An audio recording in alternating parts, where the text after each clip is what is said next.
Hi, everyone. Welcome into episode 16 of the Best Bell Fantasy Football Podcast. I am Bradley Stalder. You can follow me at FF Stalder on Twitter. You can also give some likes and subscription to the Best Bell Fantasy YouTube channel. Make sure you give the like and subscribe. I'll also be posting this on the audio. I have been waiting for some time to get a Drafters fantasy team up and going. So I'm excited. We're going to get started. I am ready to draft. Reminder for those new to Drafters Fantasy, you can use code BESTBELL, one word, BESTBELL, for a $10 first time deposit bonus on Drafters if, in fact, you are drafting and depositing for the first time. Happy to be with you, all of you, tonight. Thanks for stopping in. And it looks like in the next 30 seconds, I'm going to be kicking off from the one spot. And that's pretty exciting. I haven't had one spot drafts here. So let me send out to the masses this draft so that maybe we can get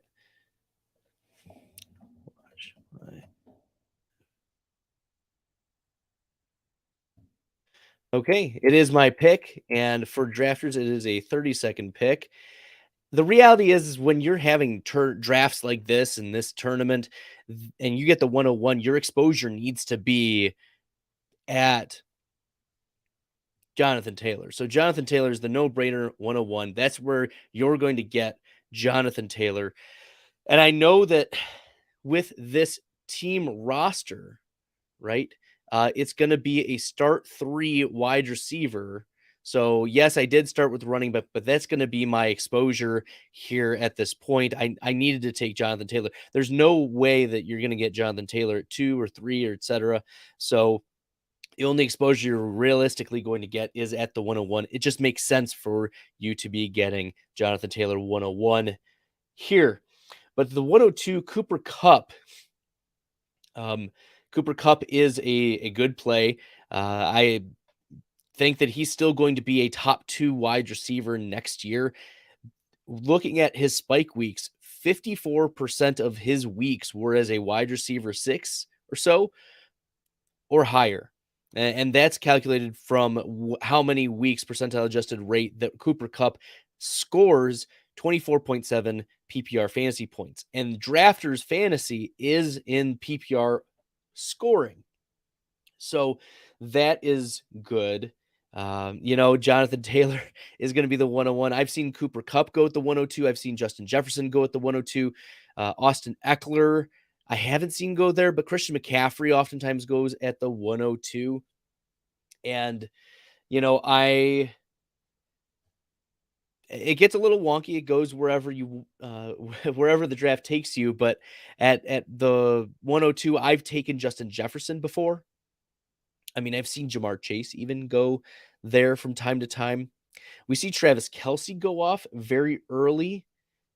That is interesting to me. And we do not need like the week 17 matchups for this Drafters Fantasy tournament because this tournament is a season-long tournament. It's weeks 1 through 17.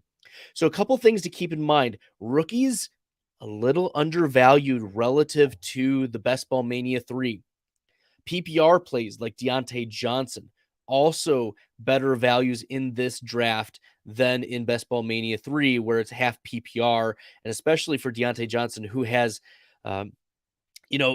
questionable quarterback play coming into 2022. Yes, he had it last year, but Big Ben and him, they had chemistry for years. Whereas Kenny Pickett or Mitchell Trubisky are going to be throwing to Deontay, George Pickens. Chase Claypool is now being talked about moving into the slot. That's interesting to me. But there are 2 other players we talked about having chemistry. Anthony Miller is actually on this team, and his connection to Mitchell Trubisky is something that we will be watching in training camp. And the other part is I mentioned that rookies will be faded, but in the Best Ball Mania 3 tournament, like the likes of a Calvin Austin are really interesting because the Pittsburgh Steelers have a good matchup week 17. And if Calvin Austin breaks one off later on in the season, that'll look pretty good. So, I have 4 picks left until mine, and I see Alvin Kamara is there, Mike Evans, Javonte Williams. I usually don't like starting with 2 running backs, but I'll let the value come to me. I'm, taking a look at who still is left. Kamara, Evans. I have Alvin Kamara rated as the 15th overall player, so I'd be probably happy to take him there as a value. Mike Evans, I have him at like 19 or 20, a percentile adjusted rate.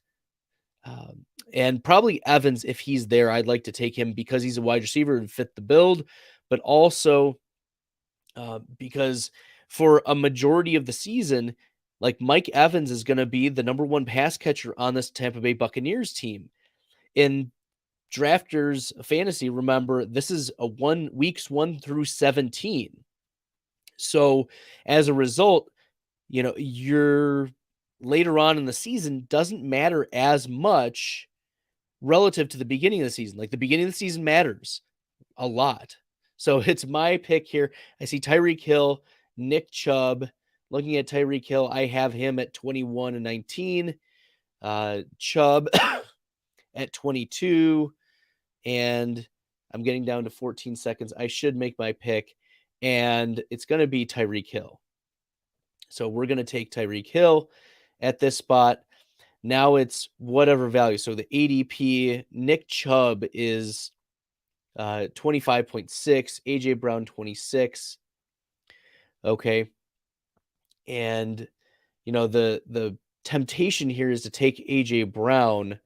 And I think I will, just to make sure I get those wide receiver spots filled. I'm kind of disappointed that Mike Evans didn't come back to me. I'd prefer to have Evans. I still think AJ Brown is a smash. He's going to command a target share. I know it's a run first offense, but he's the type of player that can take one to the house. And, if the offense is failing with Jalen Hurts running or Miles Sanders running, it's not going to be like Ryan Tannehill, where they're going to just keep force feeding, Derrick Henry. That's not going to happen. So, I am not a fan of that view. I'd rather have the board view. So there we go. So that's what I'm thinking about AJ Brown. It's really not too much of a discount in best ball. AJ Brown is certainly one of those win rate type of players. 42.2% wide receiver win rate over the last 3 years.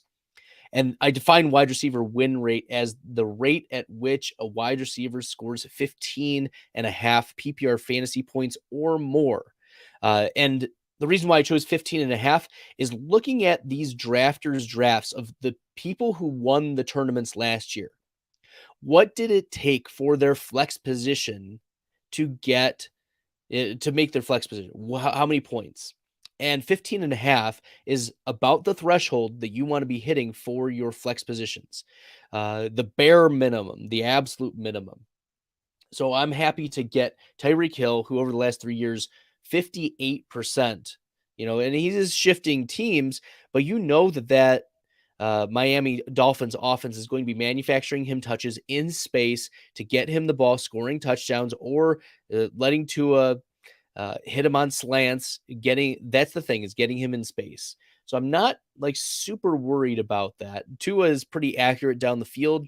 He'll take his shots. He'll calculate his shots, but this will also set me up for, I don't need to stack with Jalen Hurts, but it also sets me up pretty well to get Jalen Hurts, who I have valued pretty high in this draft.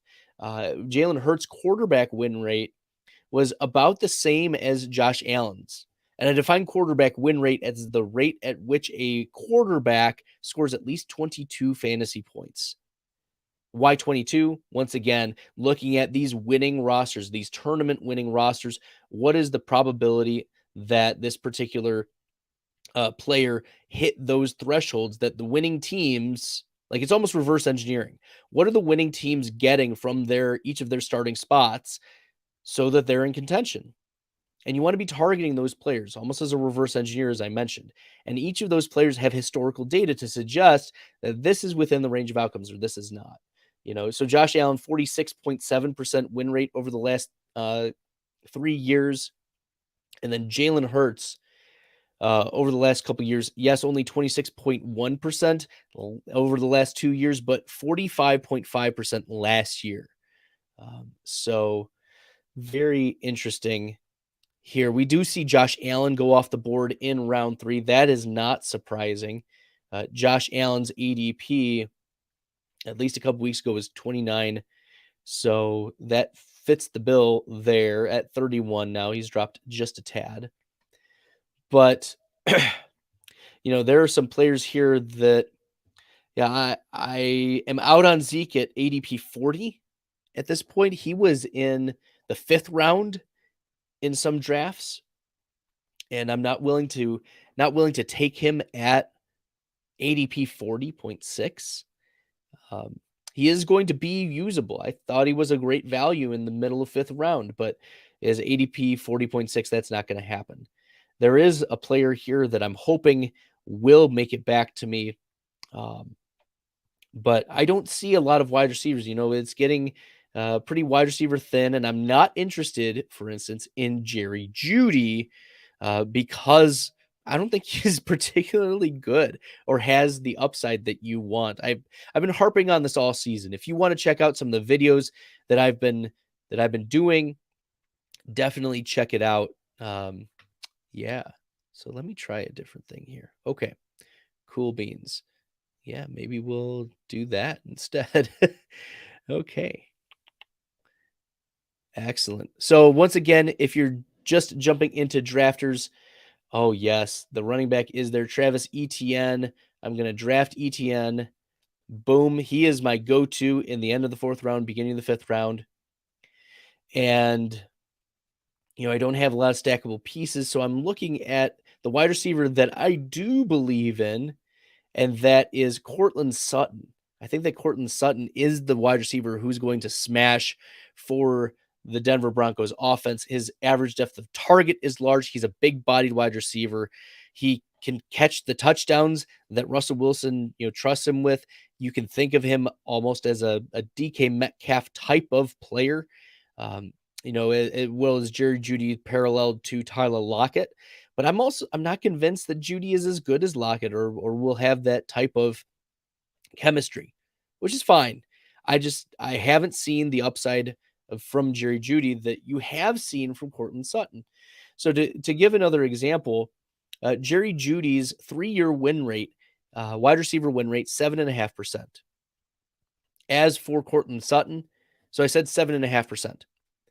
Cortland Sutton's 3-year win rate, 26.3%. We're talking almost 4x the amount of times over the last couple years. I mean, Judy's only played 2 years, but in that sampling, going back 2 years, 3 years,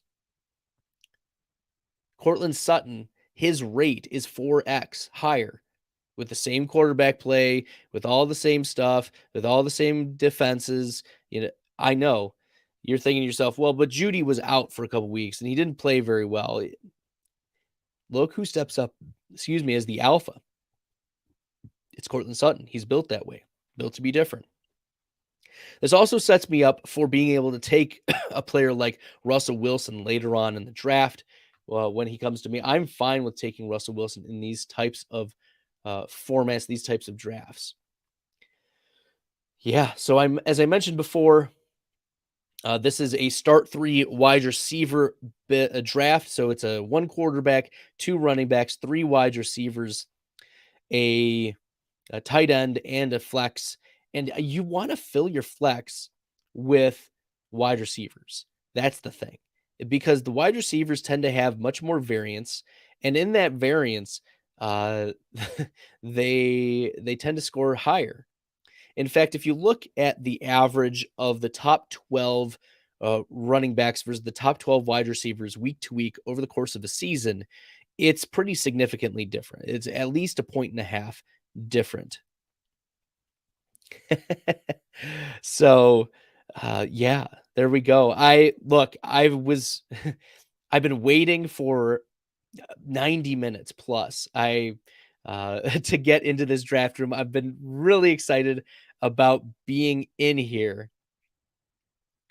Um, and it's finally happening that I'm drafting on drafters. It's been far too long. And once again, if you want to get in on drafting on drafters and you haven't already, use promo code BESTBELL, BESTBELL, for a $10 first time deposit bonus as you deposit at least $10. And they've got this $20, the Drafters Million NFL Best Ball Championship that I'm drafting in right now. And this has like 2x the chance that you will win money back. So you, it's pretty good in that sense, but also not only the money back, you'll be able to it's $20, and if you get your money back, it's also $20 more. So if you get your money back, not only are you getting it back, but $20 more. Whereas if you for the Best Ball Mania 3 tournament, the difference is that it's $25 entry, and if you get the first tier of winners only get $40 back, so it's a $15, it's 60% plus 60% of what you had entered.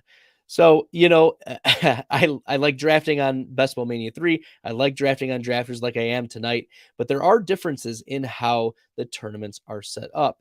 Okay, so we started to see a little bit of a quarterback run. Mahomes, Jackson, Herbert, Murray, Burrow, and it looks like, I'll have my choice of Jalen Hurts or, Russell Wilson probably will be much later.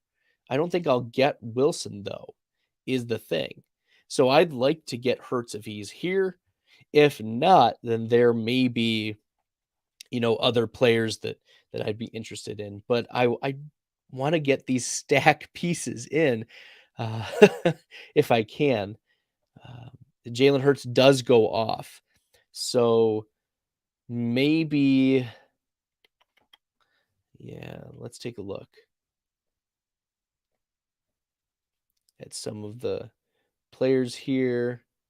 I am going to draft Wilson probably with the second pick here, maybe the first pick, just to buy myself some more time. Russ, we're going to take Russ to do the stacking just because I'm at the turn. You have to go there, but I still feel he's in the same tier as Brady and Dak Prescott, although I do like Brady and Prescott solo there.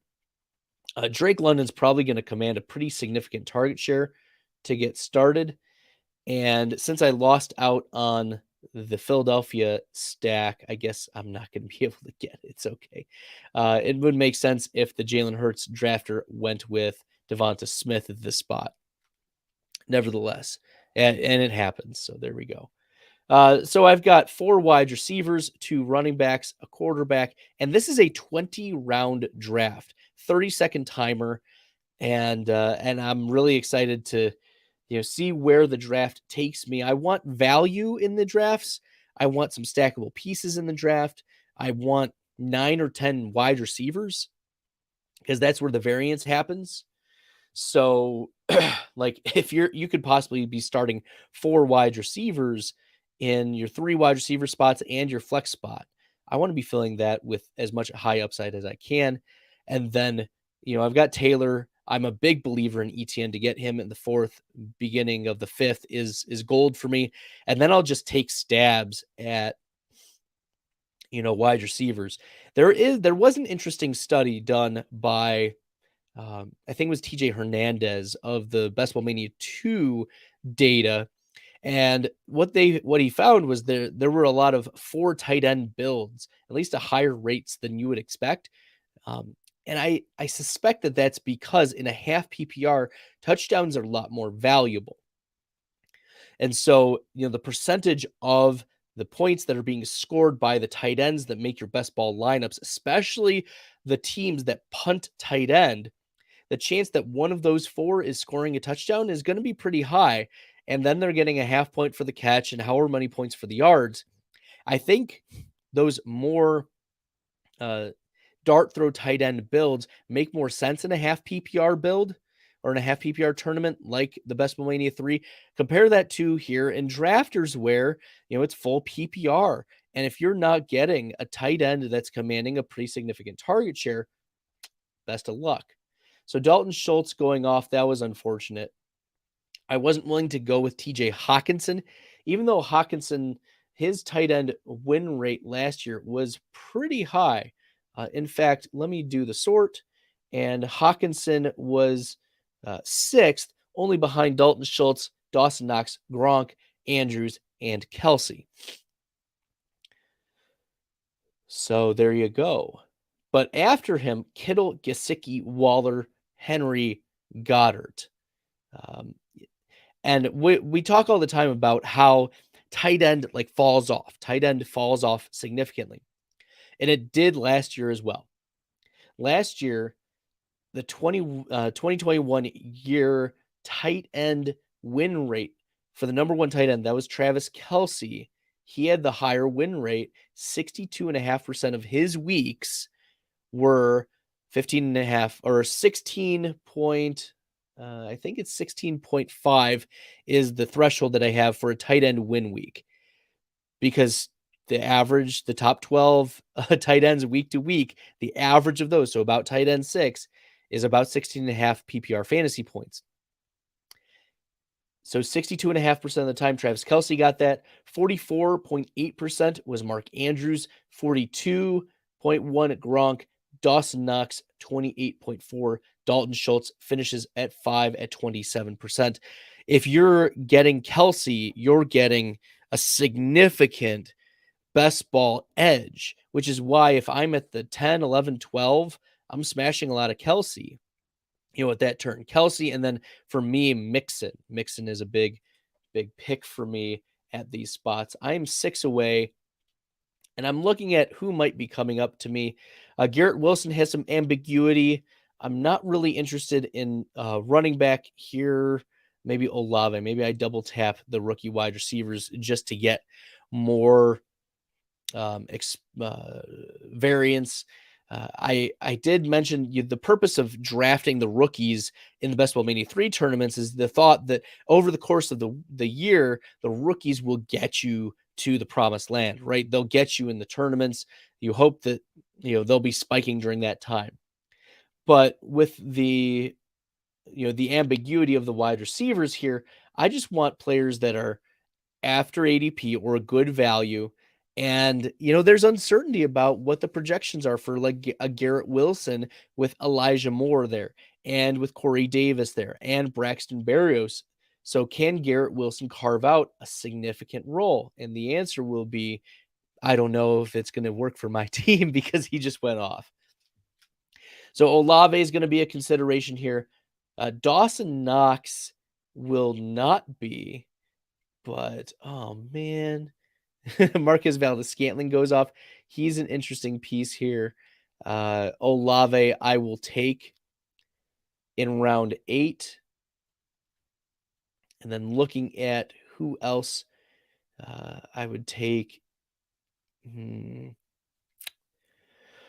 Kareem Hunt. I think that with Kareem Hunt, I've been smashing him in this round 9 spot, mostly because he's a 7th round value for me. He could be cut. He's extremely talented. His spike weeks were the same as Nick Chubb's last year. Like the rate at which he spiked, same rate as Nick Chubb in full PPR. So if he goes to somewhere else, the likelihood that he'll have a full role, that's pretty high. And there was recent news that no teams offered a tender for D'Ernest Johnson, which means that Kareem Hunt's either going to get cut or he's going to get traded. Either way, he's probably not going to end up on the Browns, which is a good thing for your fantasy teams. And I like having him as my running back 3. I'll probably only draft 2 or 3 more running backs, but I have my 5 wide receivers. I have my quarterback.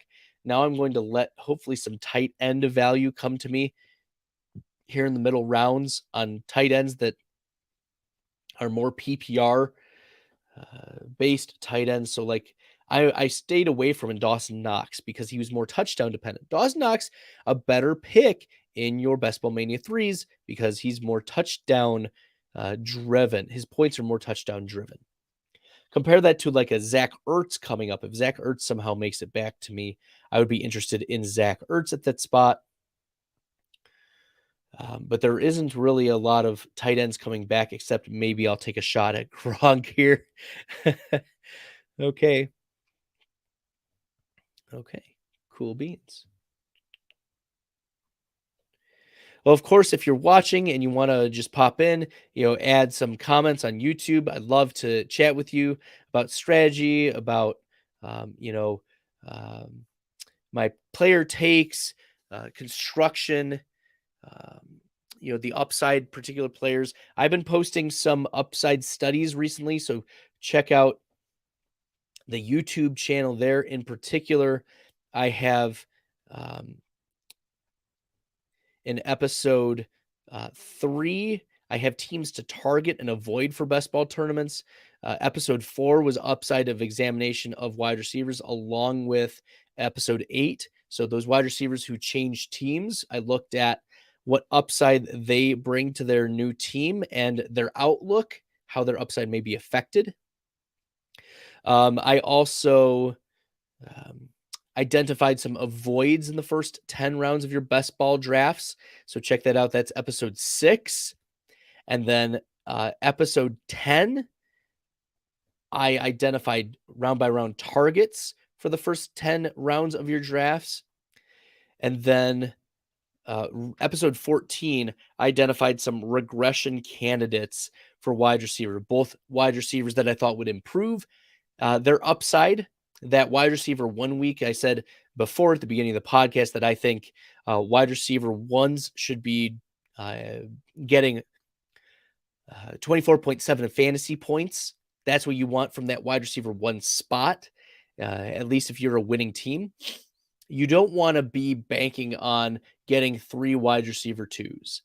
You want one of them to be spiking, which is why in these types of drafts, in these drafters fantasy drafts, you want 1 or 2 of those spike type of players like a Tyreek Hill or an AJ Brown that can access some of the top ceilings, for your teams. So looking here, Gronk is an interesting pick here at 123. Rondell Moore has fallen a little bit, but I wouldn't be surprised if that player gets scooped up. I am avoiding Michael Gallup. He is a strong avoid for me in the 10th round of drafts. Especially because, this is one of the first players off your bench that you're banking on, and he's going to start the season on the pup. It's not going to be good. Christian Watson is interesting, but I've already taken, 2 rookie wide receivers in the first 8 rounds. I don't know how I feel about that. I'd rather, take a shot on a Rob Gronkowski, okay, as my first tight end, and then just punt tight end the rest of the way. We know that Gronk is one of those elite tight ends. And then looking at the rest of the picks, Alexander Madison is almost he's really hard to pass up in these drafts because I have Madison. Okay, so his ADP, Madison's ADP was 120 something. Okay. I picked him at 121, and looking at Madison, his value, I have him at about 110 or so. The reality is Dalvin Cook's situation is interesting to me. I don't know what's going to come of the domestic abuse concerns that came up around November. That's still ambiguous. The Vikings have moved toward a more pass-heavy approach with bringing in the the offensive coordinator from the Rams, whose uh, rate of passing rate neutral game scripts was very high. And then looking at Dalvin Cook's injury history, that's also a concern. Um, and when Madison has played, we've seen him hit those spike weeks, right? Like looking at what Madison's done over the last 3 years, it's no different. It's no different than Tony Pollard. They're at about a 12% running back win rate, but last year, because Dalvin Cook was hurt, 21% win rate for running back for Alexander Madison. And that is, once again, getting 15 and a half fantasy points or more. So I think Alexander Madison is my running back 4. That's fine. I'm going to need some more wide receivers. Okay. Yeah, but there are some real high upside wide receiver options later on here that I'm really interested in taking shots on. I'm also going to look to take another quarterback soon. Okay. Let me scroll down here. Okay. And nice. You can now hover over the other players and see what their builds are. So I'm a 1-4-5-1 build through 11 rounds. We see a 1-4-6-0 build, 1-2-7-1 build, 2-4-4-1, 1-5-4-1, 1-4-5-1, 2-3-5-1, 1-3-5-2. And so far, no one's gone for a third quarterback, which is good on y'all. Okay. And I see some of the upside wide receivers go off the board. That's not helpful. I really am interested in the DJ Charks and Devontae Parkers of the world. We'll see what other wide receivers come back to me. I'm not a fan of Dameon Pierce. He just went off in the 12th round, but I need to go off on Mikola Hardman. Mikola Hardman has proven over the last 3 years he is not a good fantasy option. Looking over the last 3 years, his 84th percentile weekly outcome ranges between 13 PPR points and 15 PPR points. It's very tightly knit. There's not a lot of variance there. You know what you're going to get with the spike week of Mikola Hardman, and it's not even going to be good enough to be a flex play. Like, it's just simply not good. Let me pull up some stats because Hardman. Okay. Mikola Hardman, his 3-year wide receiver win rate, less than 11%. That's not going to get it done when you're tied to the best quarterback in the NFL, or arguably the best quarterback in the NFL.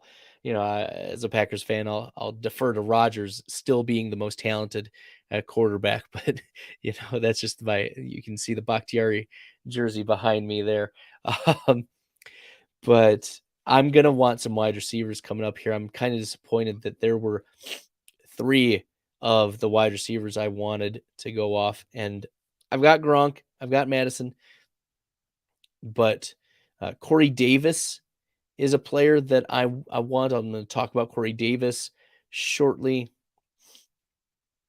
and KJ Osborne seems to typically always overplay his. He's not going to come back to me. So KJ Osborne and Corey Davis, New York Jets, Minnesota Vikings. I've got a little Minnesota correlation here. Denver stacking, and looking at instead Corey Davis. Corey Davis's 3-year win rate, 22%. So it's double Mikola Hardman, and he's been on run-first offenses and a bad New York Jets team. And he still put that up.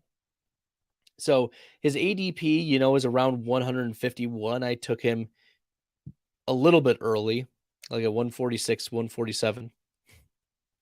Actually, that was at 8, 7, 6, 5, 4, 144, about 6, 7 spots ahead of ADP. But that's That's fine for me. He offers upside that is going to make my best ball lineup from time to time, and I'm not too worried about his role. It's probably going to be him and Garrett Wilson on the outside with Elijah Moore on the inside, or maybe Corey Davis even moves into the slot a little bit, or maybe Garrett Wilson moves into the slot a little bit just to mix things up.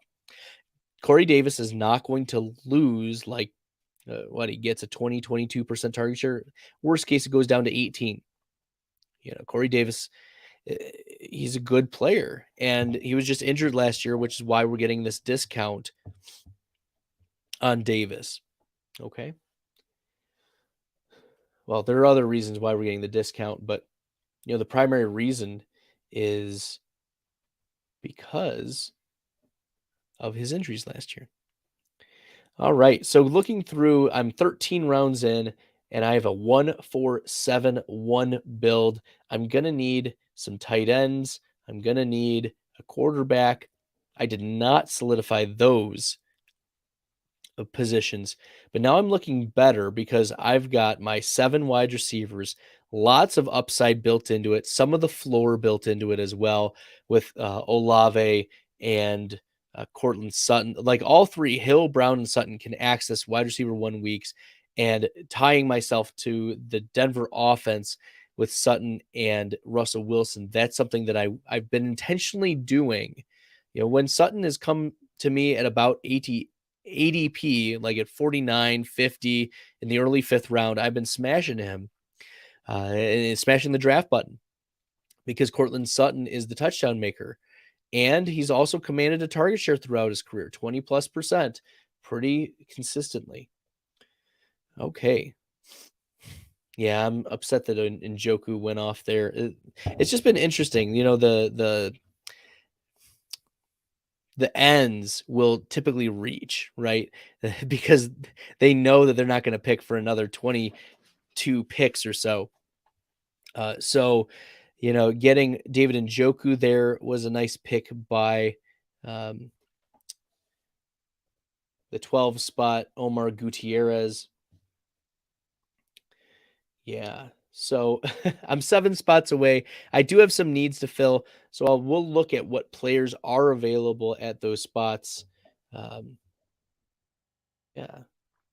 But just to bring it back a little bit on the likes of Cortland Sutton last year, 18.9% target share, 15.8 in a very short season.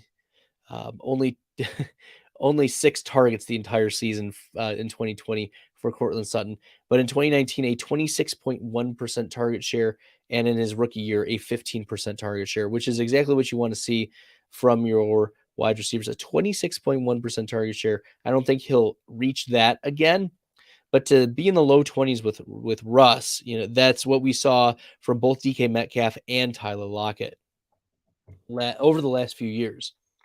And then Corey Davis, as I mentioned, another player that's been underrated and probably not going to lose a ton of his target share. Last year, 18.2% target share for Corey Davis, 23.1 the previous year in Tennessee, 16.8 the year before that, 26.4 in 2018. So we've seen 2 of the 5 seasons for Corey Davis over 20%, and in fact, even his rookie year, 19%. So I think Corey Davis is undervalued going at like 144th. Yeah. That's a wide receiver value you should be smashing there. Now, I do need some tight end help, and I need quarterback help. I'm going to tie myself to Indy with Russell Wilson is my quarterback, Matt Ryan and Jonathan Taylor have that correlation.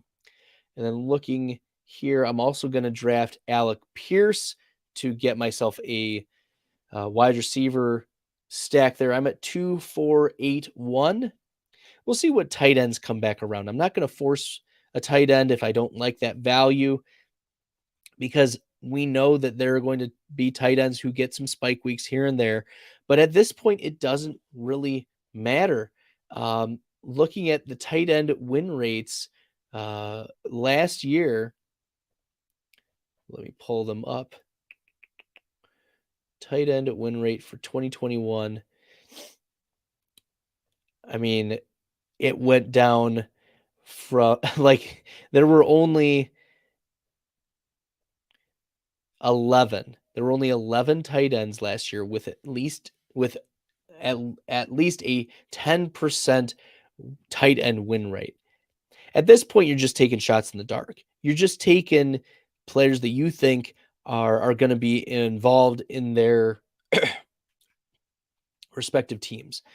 And you don't need to worry about like week 17 matchups. But if you were worrying about some week 17 matchups, the likes of Logan Thomas are interesting. Washington has a good tight end matchup week 17, and the Denver Broncos Albert Okwuegbunam have an interesting matchup during the fantasy playoffs. So if you're in the Best Ball Mania 3 tournaments and you're not doing the drafters one, definitely consider those two later tight ends if you're completely punting the tight end position. Okay.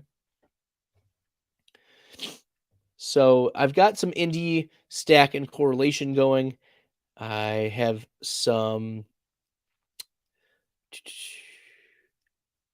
let's see, Minnesota correlation with Osborne and Madison. And then Russell Wilson stack with Cortland Sutton, which I'm very happy about. Okay. We are now entering the last 5 rounds of the draft. And I sometimes leave these drafts with 3 quarterbacks. Sometimes I leave them with 2. I do like to get 3 tight ends, and especially with Rob Gronkowski, as my tight end, I just think he's undervalued. Like, let's look at where Gronk was drafted. He was the 1, 2, 3, 4, 5, 10, the 10th, 11th tight end off the board. Look, Gronk is not going to be tight end 11. Gronk is either going to be tight end 4 or he's going to be a 0. And if he's a 0, then you're taking a 0 anyway at the tight end position with just waiting for it. Because you're not going to invest multiple middle round picks or a high end and a high end pick like a Pitts or a Waller or a Kittle and a Gronk. Like, it just doesn't make sense, especially in a non-tight end premium league or tournament like Drafters Fantasy. So that build doesn't make sense. So it's a gamble in round 10, but he has shown for years that he has the upside that, look, the only other tight ends that can really access that type of upside, Mark Andrews, Travis Kelce. That's it. That's it on a week-to-week basis. All the other tight ends have less than a 30% tight end win rate last year. And then looking at over the I don't have it. I didn't pull it up. It's okay. We saw Hayden Hurst and Logan Thomas go off.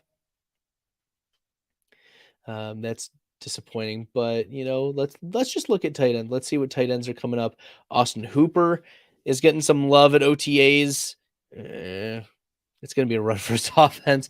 Brevin Jordan is very interesting. I love drafting Brevin Jordan. Mo Alley Cox is interesting. CJ Uzama, not as interesting. Cameron Brate. Now that might be a false or a good arbitrage to target later on. Cameron Brate along with Rob Gronkowski, because you're investing 2 picks, sure, but you know that the tight end position is going to get lots of love in the Tom Brady offense. And we've seen Cameron Brate be a top 10 tight end before. Like, he may not be able to access the ceiling that Gronk can, but Tampa Bay is going to be a good offense. They're going to be in scoring position. And let's look at all just to see some values here. Brian Robinson is interesting to me, but yeah, let's do it. Brian Robinson. Okay, now I've got my 5 running backs. I've got 2 quarterbacks, 5 running backs, 8 wide receivers, and a tight end. Let's lock in Brevin Jordan. I love me some Brevin Jordan. I think that he'll improve as a player over the course of the season. He only started playing halfway through, and 40% of his games he had double-digit fantasy points in PPR. So, I mean, I'll take that from a rookie tight end who now doesn't have the competition and has a quarterback who's now entering year 2 a little bit more confident. I mean, yeah. So to bring it back to Cameron Brate and the targeting that I want to bring up, that the Tampa Bay Buccaneers are going to involve the tight end. In fact, in 2016 and 2017, Cameron Brate was a top 10 PPR tight end. So it's been a while, but that was with the emergence of OJ Howard afterwards, and then Rob Gronkowski over the last couple of years.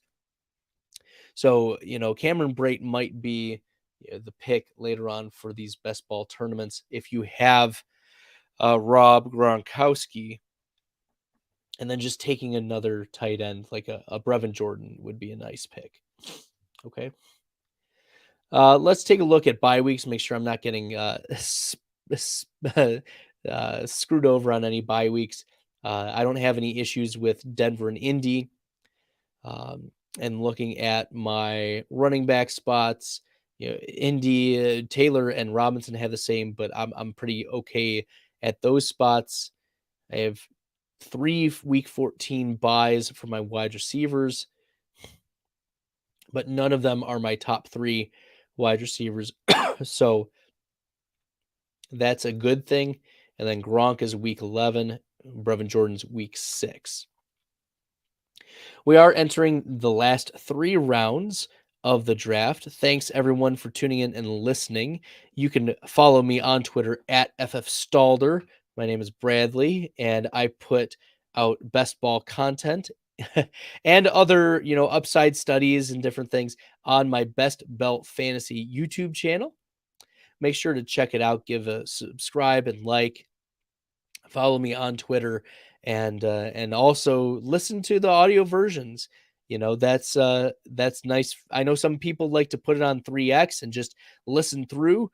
I appreciate your listens and your follows and your subscriptions. All of that, it helps me put out this content. Make sure you're giving the 5-star ratings. That helps me put it out for free. It also makes my wife a little bit happier when I tell her that, oh yeah, good things are happening. So it is what it is. I appreciate y'all. I appreciate your support. So let's take a look at some of the players who are starting to fall in this draft.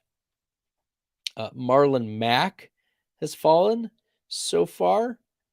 Austin Hooper, Myles Gaskin, and Marcus Mariota and Hassan Haskins. Okay. So looking at, because of my build, I'm considering another tight end. I might consider another quarterback, and I do want a wide receiver here, at least 9 wide receivers. Okay, seeing if there are any interesting spike week players, and I'm going to add Cedric Wilson to the queue because Cedric Wilson, now this is something interesting. Cedric Wilson, where is my data here? Yes, so let's find Cedric Wilson. Cedric Wilson is one of the only wide receivers over the last, from 2019 to 2020 and 2020 to 2021, whose wide receiver 1 rates have increased each of the last 2 years. I mean, it's been pretty minimal, but looking at some of the spike weeks, you want players who have shown that they can, at some point, some way, they've done it before. So maybe it is going to be a Cedric Wilson pick here. If I can get there before.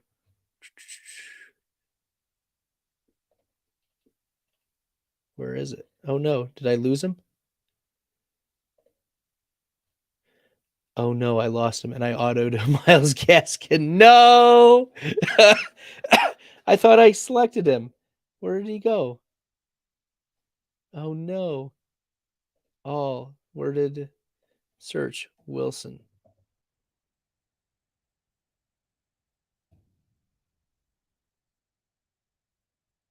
Oh, and it autoed me Jonnu Smith. No! Where is Cedric Wilson?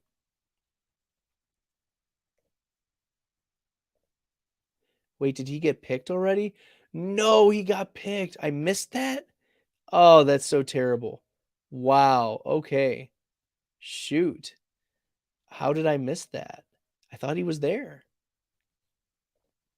That's so bizarre. Okay. I guess I won't be going in between the in between the um in between the tabs. That's what caught me off guard. But let's look at what the damage did. I have a 2, 6, 8, 3 build. I've got one more pick left to go. I'm gonna have to go wide receiver here. Yeah, so let's set a cue. Braxton Berrios. Let's pick another stackable piece from either Denver or Indy.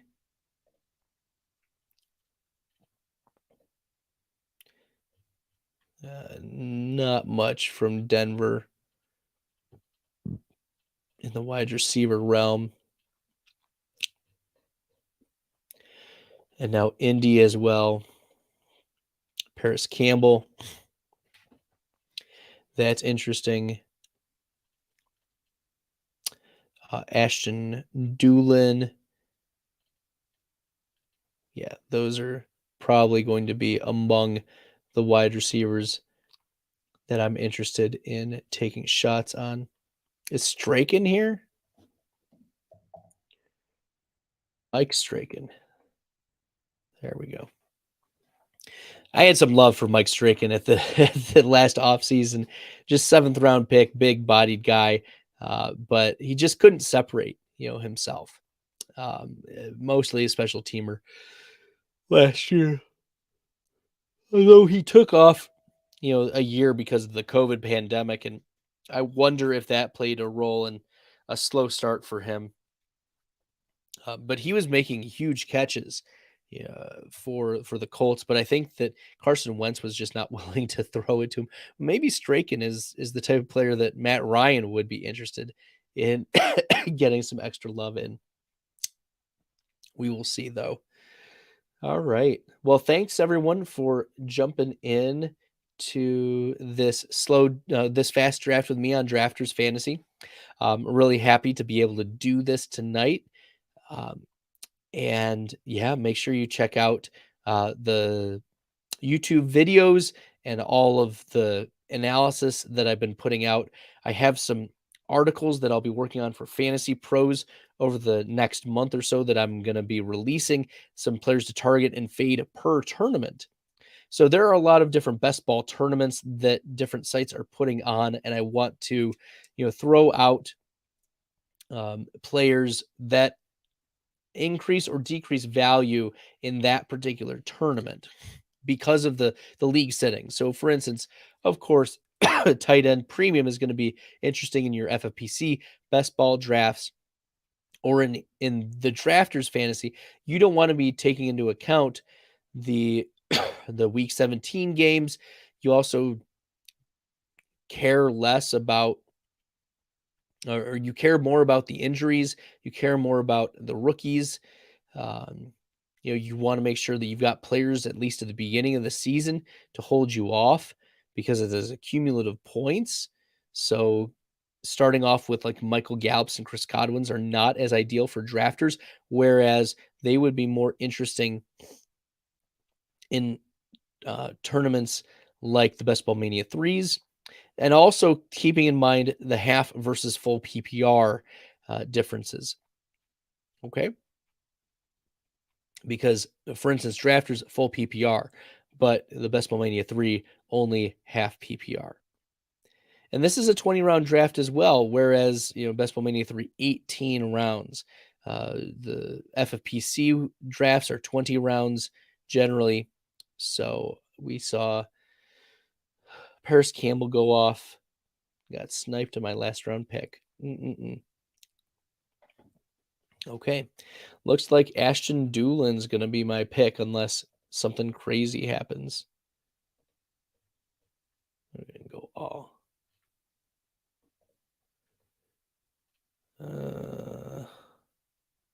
Maybe not. Cameron Brate's just hanging out right there as my arbitrage for Gronk, but I need the extra wide receiver.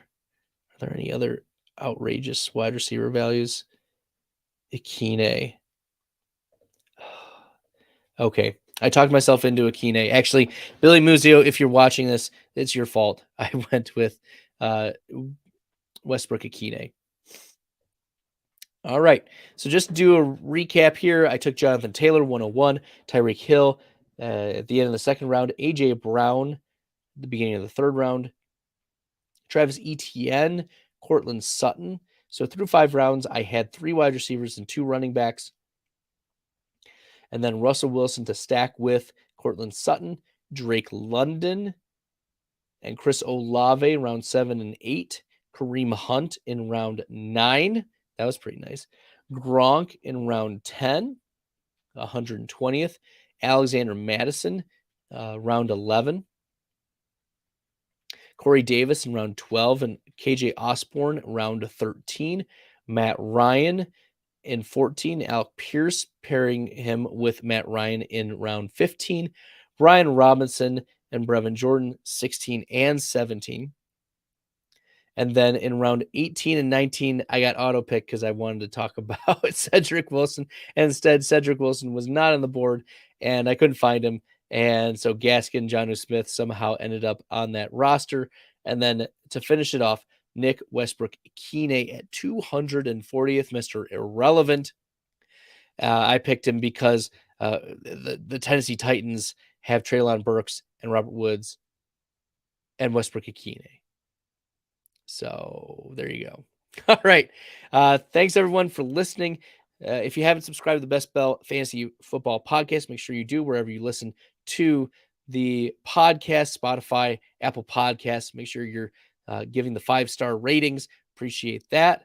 And tomorrow I will be on this live, I believe at 8:30. Let me pull up. Where did I write it down? I wrote it down somewhere. Okay. We're going to have David Gautieri come on and we'll talk about best ball rankings. So he and I are going to talk about best ball rankings. I'm going to pull mine up from Fantasy Pros and we're just going to discuss players. So if you are interested in finding out our takes, make sure you're listening to that. And then on Friday, for those who are into the Week 17 tournaments, like the Best Ball Mania 3, I'm going to have Sam Chowdhury of FTN Fantasy come on, and we're going to discuss some Week 17 matchups, which ones you should be targeting, avoiding, what players are most interesting, the anticipated weather conditions, the domes, the whole bit. So check that out, and in the meantime, good luck in the best ball streets.